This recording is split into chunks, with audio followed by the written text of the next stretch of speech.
ऋषि सुनक का जन्म 12 मई 1980 को इंग्लैंड में हुआ था। 80 के दशक में उनका परिवार भारत में रहता था, जो कि एक ब्राह्मण हिंदू परिवार था और ऋषि सुनक के परिवार का संबंध भारत के पंजाब राज्य से था। ऋषि सुनक के माता पिता इंग्लैंड में व्यापार के इरादे से गए थे और बाद में वही रहने लगे और आज के समय में ऋषि सुनक के 3.1 मिलियन पाउंड की संपत्ति के मालिक है। ऋषि सुनक एक बहुत ईमानदार व्यक्ति है और यही कारण है कि ऋषि सुनक ब्रिटेन के सबसे लोकप्रिय नेता में से माने जाते हैं और उनके 3.1 मिलियन पाउंड की संपत्ति इस बात का सबूत है कि वह कितनी लगन से काम करते हैं। ऋषि अपनी पत्नी अचिता मूर्ति से स्टैनफोर्ड कॉलेज में मिले थे। उन्होंने लव मैरिज किया है। उनके 2 बच्चे हुए, जिनमें से 2 बेटियां हैं। उनके पिता जसवीर सुनक और माता उषा सुनक है।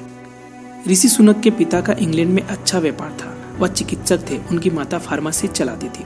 ऋषि सुनक ने व्यापार को आगे बढ़ाया और अपनी संपत्ति को 3.1 मिलियन पाउंड में बनाया और अच्छे बिजनेसमैन बनने के बाद उन्होंने कंजर्वेटिव पार्टी को ज्वाइन किया और वर्तमान समय में वो प्रधानमंत्री पद पर है। वे भारत के बड़े बिजनेसमैन में से एक NR नारायण मूर्ति, इन्फोसिस के सह संस्थापक और सुधा मूर्ति के दामाद हैं। ऋषि अपनी पत्नी अचिता मूर्ति से स्टैनफोर्ड कॉलेज में मिले थे। ऋषि सुनक ने शुरुआती पढ़ाई विंचेस्टर कॉलेज में की, जो लड़कों का एक पब्लिक बोर्डिंग स्कूल था। वहाँ पर वह स्कूल पेपर के संपादक और हेड बॉय थे। इसके बाद उन्होंने लिंकन कॉलेज ऑक्सफोर्ड में एडमिशन की, जहाँ पर उन्होंने दर्शन शास्त्र, अर्थशास्त्र और राजनीतिक विषयों का अध्ययन किया। जब वह यूनिवर्सिटी की पढ़ाई कर रहे थे तब उन्होंने कंजर्वेटिव कंपेन मुख्यालय में इंटर्नशिप की थी और 2006 में उन्होंने स्टैनफोर्ड विश्वविद्यालय में एडमिशन करके MBA की डिग्री हासिल की। ऋषि सुनक इंग्लैंड में कंजर्वेटिव पार्टी के एक प्रचलित राजनेता और व्यापारी हैं।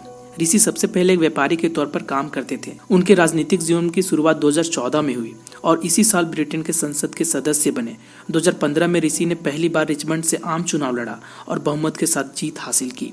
इसके बाद उन्होंने 2015 से 2017 तक संसद के तौर पर काम करते हुए अपने इलाके में खूब प्रचलित हासिल की। 2017 में पूर्व प्रधानमंत्री बोरिस जॉनसन ने ऋषि को ट्रेजरी का प्रमुख सचिव नियुक्त किया। 2019 में ऋषि सुनक फिर से संसद के रूप में चुने गए और बहुमत के साथ जीत दर्ज की। ऋषि इंग्लैंड के एक प्रमुख नेता के रूप में तब प्रचलित हुए जब उन्हें 2020 में ब्रिटेन के फाइनेंस मिनिस्टर के तौर पर चुना गया। 2020 में वैश्विक महामारी फैली हुई थी, जिसमें उन्होंने फाइनेंस मिनिस्टर के पद को बखूबी निभाया और कुछ बेहतरीन घोषणाओं की वजह से देश भर में अपनी प्रचलितता और मजबूत की। 2021 में उन्होंने अपना तीसरा बजट पेश किया। उसके बाद हाल ही में इंग्लैंड के प्रधानमंत्री बोरिस जॉनसन ने इस्तीफा दे दिया। उसके बाद ऋषि को प्रधानमंत्री पद के लिए प्रबल दावेदार माने जाने लगा। पार्टी का चुनाव हुआ। काफी कम वोटों से ऋषि हार गए और लिज ट्रस को जीत हासिल हुई, लेकिन मात्र 45 दिन में ही लिज ने अपना इस्तीफा दे दिया।